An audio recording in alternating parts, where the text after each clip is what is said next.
Polygon construction too.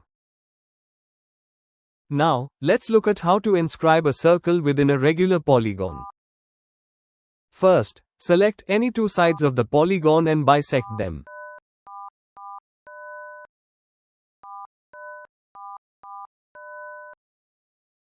These perpendicular bisectors intersect at point O, which becomes the center of the inscribed circle.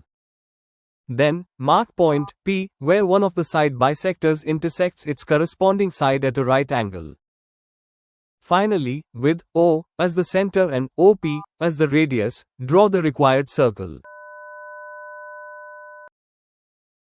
This circle will be inscribed within the polygon, touching each side exactly once. This approach to inscribing a circle within a regular polygon is simple and reliable.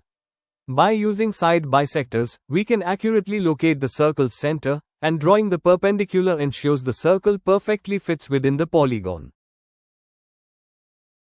Thanks for watching, stay tuned for more.